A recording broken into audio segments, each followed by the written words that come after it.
ഗൗതം, ഞാൻ എന്താ വേണ്ടത്? ഗൗതമിന്റെ നീക്കങ്ങൾ നമ്മൾ അറിയാതെ സഞ്ജു വാച്ച് ചെയ്യുന്നുണ്ടായിരുന്നു. പലവട്ടം ഞാനിത് മുന്നറിയിപ്പ് തന്നതാ.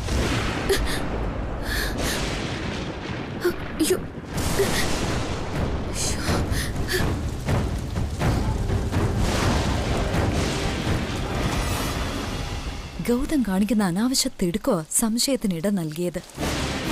സഞ്ജു ശക്തമായ ഭാഷയിൽ എന്നോട് സംസാരിച്ചത്. പിരിച്ചു വിടുമെന്ന് അവര് പറഞ്ഞു. വേണ്ട ഗൗതം, ഇങ്ങോട്ട് വരരുതിപ്പോ. ഇവിടെ ആരും ഉറങ്ങിയിട്ടില്ല. പ്ലീസ്, ഞാൻ പറയുന്നൊന്ന് കേൾക്ക്.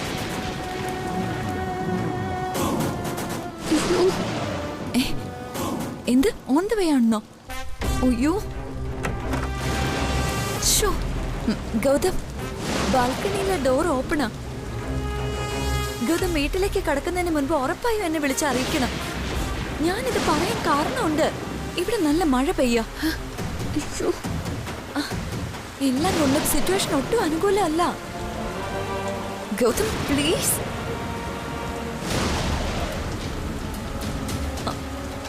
ഞാൻ പറഞ്ഞില്ലേ, മഴയത്തെ യാത്ര റിസ്കാ. വേണ്ടെന്ന് വെക്ക്. ഈശ്വര, അയാള് കവിതേച്ചി കാണാൻ ഇങ്ങോട്ട് വരികയാണ്. അതും ബാൽക്കണി വഴി. അയാള് വരുന്നത് വരെ കവിതേച്ചി ഇവിടെ തന്നെ നിൽക്കും.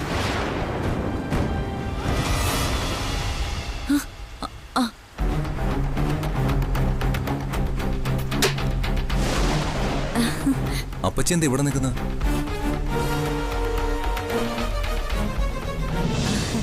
അതെ, ഞാനൊരു ഫ്രണ്ടിനോട് സംസാരിച്ചു നിന്നതാ. അവര് മൂന്നാറിന് പോകുന്നു. മഴയുടെ കാര്യം പറയായിരുന്നു.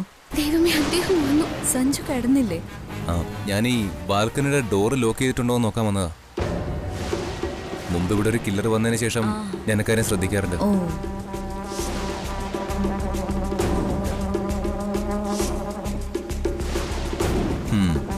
കണ്ടോ, ഈ ഡോർ ലോക്ക് ചെയ്യാൻ ആരും വന്നിട്ടില്ല.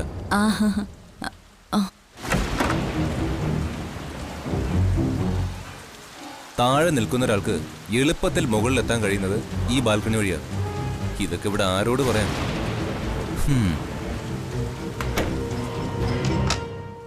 അപ്പച്ച റൂമിലേക്ക് വെക്കോ, നല്ല മഴ ഇടിയുണ്ട്.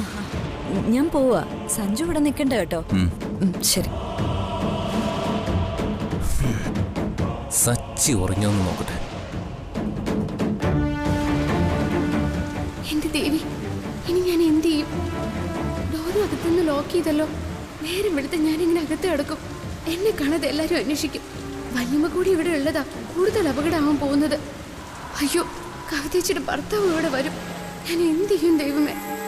ഇങ്ങോട്ട് വരാതെ മുറിയിലേക്ക് പോയാൽ മതിയായിരുന്നു. വല്യമ്മ ചോദിച്ച എന്തെങ്കിലും പറയായിരുന്നു. വല്യമ്മ വിശ്വസിപ്പിക്കാനാണ് ഇങ്ങോട്ട് വന്നത്. അതിനേക്കാൾ വലിയ ആപത്തിലായല്ലോ ദേവി.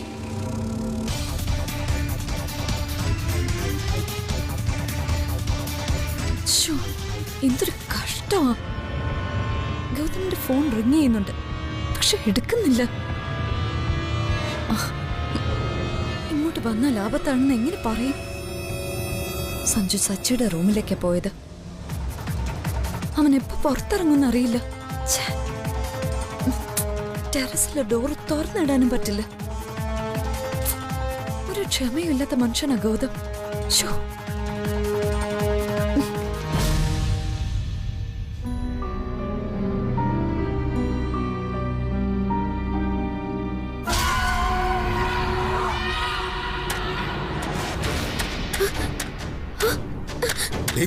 മിണ്ടിപ്പോരുത്.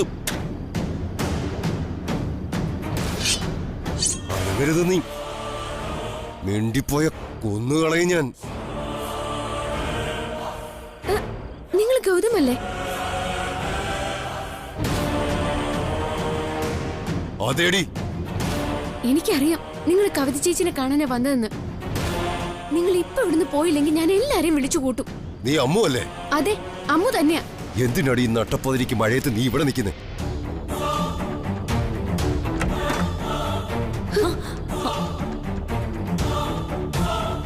നീ എന്താ ഇവിടെ? ചാകാൻ വന്നതാ. നീ എന്തിനാടി ഇവിടെ വന്ന് നിൽക്കുന്നേ? പറയടി. ഡോർ അകത്തുനിന്ന് ലോക്കായിരുന്നല്ലോ. കവിതേ, നീ പൊയ്ക്കോ. സമയം അടുത്തപ്പോഴേ ഇവളെന്റെ കൈ വന്ന് വീണത്. ഇവിടെ കാര്യം ഞാനേറ്റു. പൊയ്ക്കോ, ഇവളെ കൊണ്ടുള്ള ശലി ഇന്ന് തീരും. ഗൗതം, വേണ്ട, മുറിവേൽപ്പിക്കണ്ട. ടെറസിലേക്ക് കൊണ്ടുപോയി താഴെ ഇട്ടാ മതി. ആത്മഹത്യയാണെന്ന് വരുത്തി തീർക്കണം. നീ ഇവിടുന്ന് വേഗം പോവാൻ നോക്ക്. ഡോർ അടയ്ക്കരുത്, ചാരിയാ മതി. പൊയ്ക്കോ. മാസ്ക് ഇട്ടോ. പോ. നടക്കടി, നടക്കടി അങ്ങോട്ട്.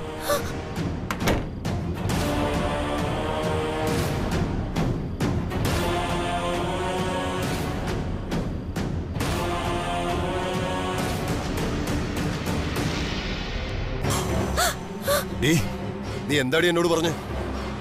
നീ ദുർഗയാണെന്നോ? നീ ദുർഗയാണെങ്കിലേ ഞാൻ കാലനാ. അന്നേ ഞാൻ കുറിച്ചതടി. നിന്റെ മരണം എന്റെ കൈ കൊണ്ടാ.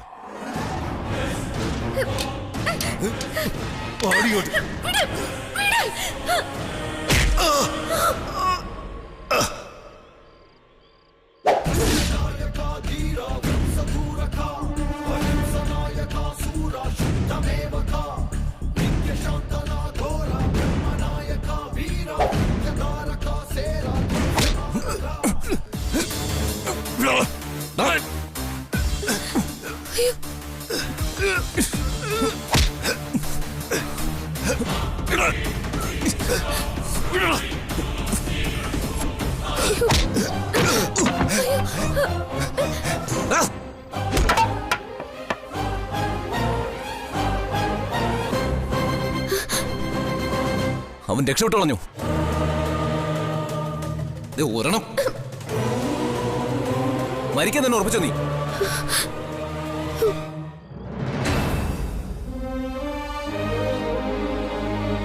വായോട്.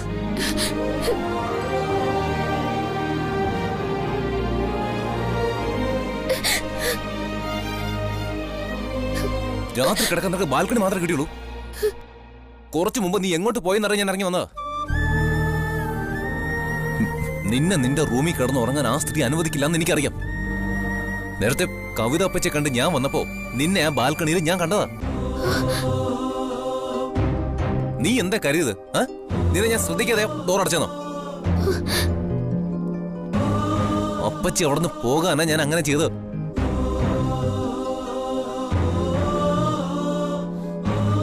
നീ ഇങ്ങനെ ഓരോന്ന് കാട്ടിക്കൂട്ടി ഞാൻ എന്ത് ചെയ്യും? ഞാൻ ഓടിയെത്തില്ലായിരുന്നെങ്കിൽ അയാൾ നിന്നെ കൊന്നുകളഞ്ഞനെ. ഇടോ, ഇത് ഈ വീട്ടിൽ രണ്ടാമത്തെ അറ്റാക്ക. എന്നെ ലക്ഷ്യം വെച്ചാ വന്നെന്ന് എനിക്കറിയാം. കത്തിക്ക് തലവെച്ചു കൊടുക്കാൻ നീയും. അത് ആരാന്ന് മനസ്സിലായോ? ഇതില് മനസ്സിലാക്കാൻ എന്തിരിക്കുന്നു? എന്റെ മരണം ആഗ്രഹിക്കുന്ന ആരോ ഒരാൾ അയച്ച വാടക കൊലയാളി. ഈ വിവരം നാളെ ഇവിടെ ആരോടെങ്കിലും പറയാൻ പറ്റുമോ? അതിലും നീ വന്ന് പെട്ടുപോയില്ലേ? നീ എന്തിനാ അവിടെ ചെന്ന് കിടന്ന് മഴ നനഞ്ഞെന്നാവും എല്ലാരും ചോദിക്ക. നിന്ന് വിറയ്ക്കുക. ഡ്രസ് മാറി വാതിലടച്ച് കിടന്ന് ഉറങ്ങാൻ നോക്ക്. ഇനി നീ ഈ റൂം വിട്ട് ഇറങ്ങിയ എന്റെ സ്വഭാവം മാറും. പറഞ്ഞു കേട്ടോ? പിന്നെ ആര് വന്ന് വിളിച്ചാലും വാതിൽ തുറക്കരുത്. ഇല്ല.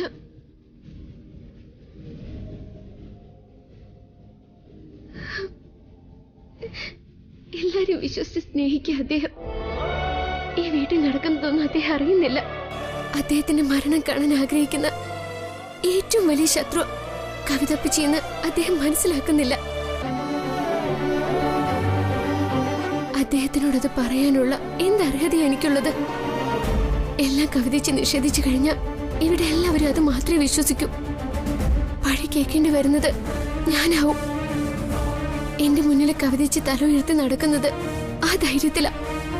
അയ്യോ, അദ്ദേഹത്തെ സഹായിക്കാൻ ഒന്നിനും എനിക്ക് കഴിയുന്നില്ലല്ലോ ദേവി.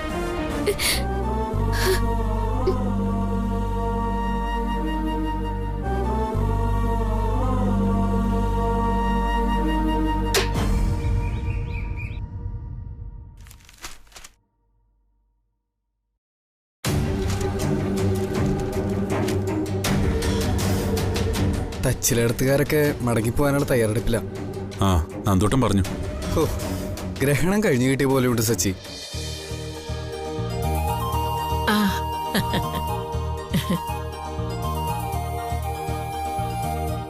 ആരും എഴുന്നേറ്റ് വന്നില്ലേ ലച്ചു?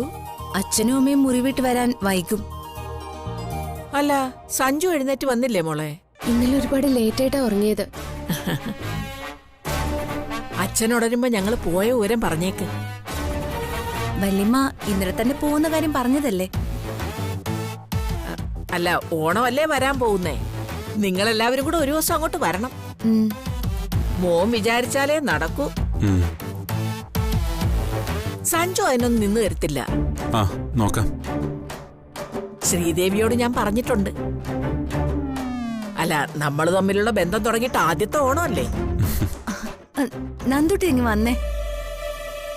അതെ, അച്ഛൻ എഴുന്നേറ്റ് വരും മുമ്പ് നിങ്ങൾ പോകാൻ ഇറങ്ങിയാലേ നന്ദുട്ടിന് ഓണക്കോടി വാങ്ങിക്കാൻ വേണ്ടി എന്നെ ഏൽപ്പിച്ചതാ. എന്നാ എല്ലാവരോടുമായിട്ട് യാത്ര പറയാ. ശരി വല്യമ്മേ. സമയവും സാഹചര്യമൊക്കെ ഒത്തു വന്നാ അങ്ങോട്ട് വരാം. അമ്മോ, അവരിറങ്ങിയില്ലേ? രാഹുകാലത്തിന് മുമ്പ് ഇറങ്ങാൻ പറ. ശ്രീദേവി കാത്തു നിൽക്കുന്നു. അച്ഛൻ എഴുന്നേറ്റല്ലോ. വാ മോനെ.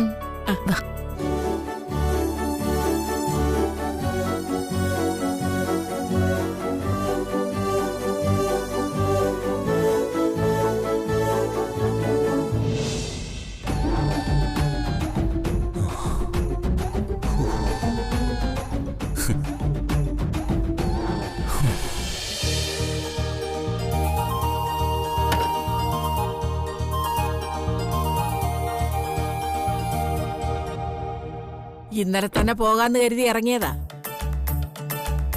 നിങ്ങൾ ആദ്യമായിട്ട് വരുന്നതല്ലേ, ഒരു ദിവസം കൂടി കഴിഞ്ഞിട്ട് പോകുന്നതാ നല്ലത്. എന്തായാലും അമ്മുന്റെ ബന്ധുക്കളെ കാണാൻ കഴിഞ്ഞതില് വളരെ സന്തോഷമുണ്ട്. പറഞ്ഞു കേട്ട അറിവല്ലേ ഉള്ളൂ. ശ്രീദേവിയുടെ കൂടെ ഒരു ദിവസം ഞങ്ങളുടെ വീട് കാണാൻ വരണം. സഞ്ജുവിന്റെ ലച്ചുവിന്റെ കൂടെ വന്നാ മതി. അതും വേണ്ടതല്ലേ? ക്ഷേത്രത്തിൽ വരുമ്പോ അങ്ങോട്ട് കയറാം. അങ്ങനെ വന്നാ പോരാ, വീട് കാണാൻ തന്നെ വരണം. ഓ, പോട്ടെ കാവേരി. ഓണാ വരാൻ പോകുന്നത്. ഓണത്തിന് എല്ലാവരും വന്ന സന്തോഷം. ഞങ്ങൾ അങ്ങനെ ഒരു ട്രിപ്പ് പ്ലാൻ ചെയ്യാം. ഇറങ്ങാമേ.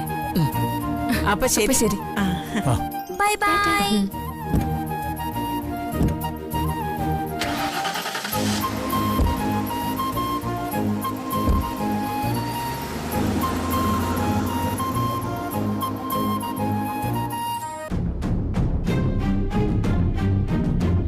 എന്റെ അമ്മു, നമ്മളൊരു അഗ്നിപരീക്ഷയിൽ നിന്ന് രക്ഷപ്പെട്ടു. എന്റെ ജീവിതത്തിൽ ഞാൻ ഇത്രയും ടെൻഷൻ അനുഭവിച്ചിട്ടില്ല. നിന്റെ വല്യമ്മ എങ്ങോട്ട് തിരിഞ്ഞാലും പിന്നാലെ ഓട്ടമായിരുന്നു. എത്ര തവണയാണെന്നോ സത്യം പറയാൻ പോയത്. ഇനി ഞാൻ പോയെന്ന് സമാധാനമായിട്ട് ഉറങ്ങട്ടെ. എടാ, നീ സഞ്ജുവിനെ വിളിച്ച് ഗ്രഹണം കഴിഞ്ഞെന്ന് പറ. ശരിക്കും എന്തിനാ അമ്മ ഒരു വന്നത്? അവര് കാശൊന്നും ചോദിച്ചതായിട്ട് അറിയില്ല. മുത്തശ്ശൻ നന്ദുട്ടിന്റെ കയ്യിൽ കുറച്ച് രൂപ വെച്ച് കൊടുക്കുന്നത് കണ്ടു. അമ്മൂനെ കാണാൻ തന്നെയാണോ അവര് വന്നത്?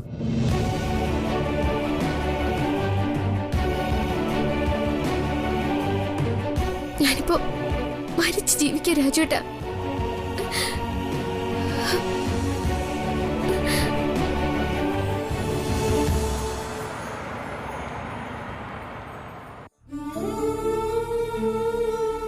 സച്ചി വരുമോ മോളെ?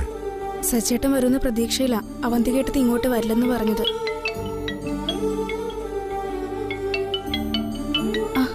മംഗലശ്ശേരിയിലെ മുത്തശ്ശനാ അച്ഛാ. ഹലോ, ഞാൻ സേതു അച്ഛാ. സേതു ഒന്ന് ഡിസ്ചാർജ് ആകുമെന്ന് ഇന്നലെ രാത്രി സച്ചി പറഞ്ഞിരുന്നു. അങ്ങനെ വിളിച്ചത്. ഇന്ന് ഡിസ്ചാർജ് ആവുമോ അച്ഛാ? അവനവിടെ ഉണ്ടോ? എന്നെ വീട്ടിലെത്തിക്കാൻ വരുമെന്ന് ഉറപ്പ് പറഞ്ഞിരുന്നു. സച്ചി ഇവിടുന്ന് പോന്നിട്ടുണ്ട്.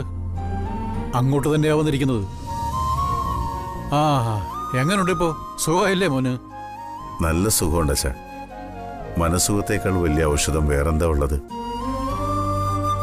എല്ലാത്തിനും നന്ദി പറയേണ്ടത് മംഗലശ്ശേരിയിലെ ഓരോരുത്തരോടും. എന്റെ ജീവനും ജീവിതവും തിരിച്ചു തന്നത് നിങ്ങളാ. അത് ഞങ്ങളുടെ കടമയല്ലേ മോനെ. ഇനി ഒരു ടെൻഷനും വേണ്ട. സേതു എങ്ങനെ ആഗ്രഹിച്ചോ അതുപോലെ സച്ചിയുടെ കല്യാണം നടക്കും. പ്രാർത്ഥിക്കണേ അച്ഛാ. അവിടുത്തെ കുടുംബക്ഷേത്രത്തിൽ എനിക്ക് പൂജകളും ഉണ്ട്. എന്താ വേണ്ടതെന്ന് നീ എന്നെ അറിയിച്ചാ മതി. ശരി അച്ഛാ, ഇവിടെ നിന്ന് ഇറങ്ങിയിട്ട് വിളിക്കാം. ആ ശരി മോനെ. മോനെ സച്ചിട്ട ഹോസ്പിറ്റലിലെ ബിൽ പേ ചെയ്തിട്ടുണ്ട്. എല്ലാം പാക്കും ചെയ്തു.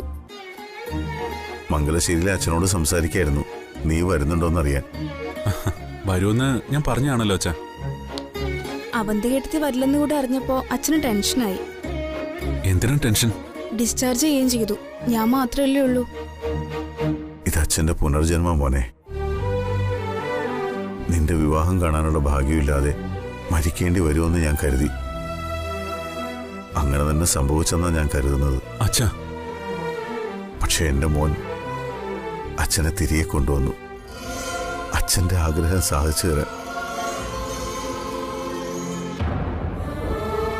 അച്ഛനു വേണ്ടി ജീവിച്ച ഒരു മകന്റെ കഥ പുരാണത്തിലുണ്ട്. എനിക്കും ദൈവം അങ്ങനെ ഒരു മകനെ തന്നു. അച്ഛാ കരയില്ലേ അച്ഛാ? ഇത് ആനന്ദ കണ്ണീരാ മോനെ.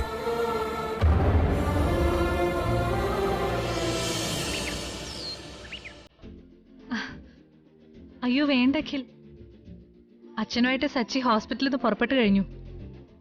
രാവിലെ ഒരു മീറ്റിംഗ് ഉണ്ടായിരുന്നോണ്ടാ സച്ചിയെ ഏൽപ്പിച്ചത്.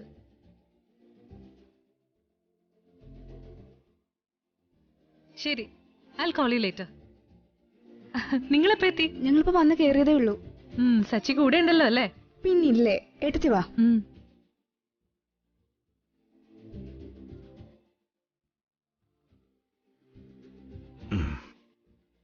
വീട്ടിൽ തിരിച്ചെത്തിയപ്പോ എന്തൊരു ആശ്വാസം. അവന്തി ഇവിടെ ഇല്ല മോനെ. ഏട്ടത്തി ഇപ്പൊ ഓഫീസിൽ നിന്ന് വന്നതേ ഉള്ളൂ. അച്ഛാ, അവന്തിയെ അച്ഛൻ തിരിച്ചു വന്നു മോളെ. അതിനുവേണ്ടിയല്ലേ അച്ഛാ ഞങ്ങൾ ഈ പ്രാർത്ഥനകളായിട്ട് കഴിഞ്ഞത്. എന്റെ മക്കളെ ഇങ്ങനെ കൺകുളിർക്കെ കാണാൻ ദൈവം ഭാഗ്യം തന്നു. എന്റെ മൂത്ത മകൻ നന്ദൻ കൂടി ഉണ്ടായിരുന്നെങ്കിൽ എന്ന് ആശിച്ചു പോവാ. മോള് വിഷമിക്കണ്ട, ഒരു ദിവസം നന്ദൻ വരും. നിങ്ങൾ ഒന്നിക്കുന്ന കാണാനുള്ള ഭാഗ്യവും ഈ അച്ഛനുണ്ടാവും.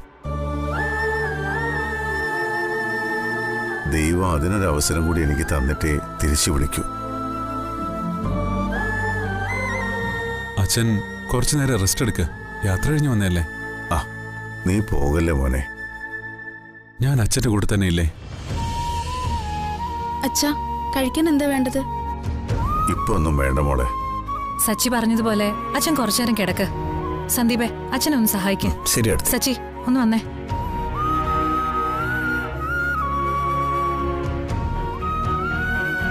അച്ഛൻ വന്നേ. അച്ഛാ, നിങ്ങൾ ഇരിക്കേ. അവനിവിടെ നിൽക്കുമോ മോനെ? ഏട്ടത്തി സംസാരിക്കട്ടെ അച്ഛാ. അച്ഛന്റെ കൂടെ സച്ചിയെ ഇങ്ങോട്ട് കൊണ്ടുവരാൻ വേണ്ടിയല്ലേ ഏട്ടത്തി ഹോസ്പിറ്റലിൽ വരാതിരുന്നേ? അവന്തിക നമുക്ക് വേണ്ടി ചെയ്യുന്നതിന് എങ്ങനെയാ മക്കളെ നന്ദി പറയാ?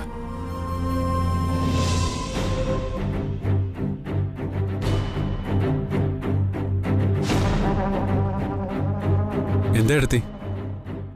ഇനി ഇതൊരു കല്യാണ വീടാണെന്ന് സച്ചിക്ക് അറിയാലോ. അച്ഛൻ ഹോസ്പിറ്റലിലായിരുന്നപ്പോ ഉണ്ടായിരുന്നൊരു മൂടല്ല ഇനി അങ്ങോട്ട്. ഇനി അച്ഛന് നമ്മളാൽ കൊടുക്കാൻ പറ്റുന്ന സന്തോഷം നമ്മൾ കൊടുക്കണം. നിന്റെ ഏട്ടൻ സ്ഥലത്തുണ്ടായിരുന്നെങ്കിൽ ഞാൻ തനിച്ചിത്രയും ടെൻഷൻ അനുഭവിക്കേണ്ടി വരില്ലായിരുന്നു. സന്ദീപിന് എന്ത് ചെയ്യാനാവും? കൂടെ കൂട്ടായിട്ട് വരാനല്ലേ കഴിയൂ. ഏട്ടത്തെ ഈ വിഷയത്തിലേക്ക് വരൂ. അതെന്താണെന്ന് നിനക്ക് തന്നെ അറിയില്ലേ? അതല്ലേ നീ ധൃതിപ്പെടുന്നത്? ഇനി കുറച്ചു ദിവസങ്ങൾ മാത്രമേ ഉള്ളൂ. തിരക്കുകൾ ഏറി വരികയാണ്. നീ ഇവിടെ തന്നെ ഉണ്ടാവണം സച്ചി. ഇതെന്റെ ഒരു റിക്വസ്റ്റാ. നീ അത് തള്ളിക്കളഞ്ഞിട്ട് പോരുത്. ഞാൻ നിങ്ങൾക്ക് തന്ന വാക്ക് ഏട്ടത്തി മറക്കരുത്. നിങ്ങൾ പറയുന്ന പെൺകുട്ടിയുടെ കഴുത്തിൽ താലി കെട്ടാൻ ഞാൻ ഉണ്ടാവും. അതല്ലാതെ ഒരു വാക്ക് ഞാൻ പറഞ്ഞിട്ടില്ല. ഉണ്ടോ സച്ചി? നോ. ഞാൻ പറയുന്നത് ഏട്ടത്തി കേട്ടാ മതി. അതല്ലാതെ ഏട്ടത്തിയുടെ നിബന്ധനകൾ സാധിച്ചു തരാൻ എനിക്ക് കഴിയില്ല. മുഹൂർത്തത്തിന് നിങ്ങളുടെ ആവശ്യം സാധിച്ചു തരാൻ സച്ചി കതിർമണ്ഡപത്തിലുണ്ടാവും. അതിന് ഞാൻ എവിടുന്ന് വരുന്നു, എങ്ങനെ വരുന്നു എന്നൊന്നും നിങ്ങൾ അറിയേണ്ട ആവശ്യമില്ല. മറ്റൊന്നിനും സച്ചി ആരും പ്രതീക്ഷിക്കേണ്ടതുമില്ല. ഞാൻ പോകുന്നു.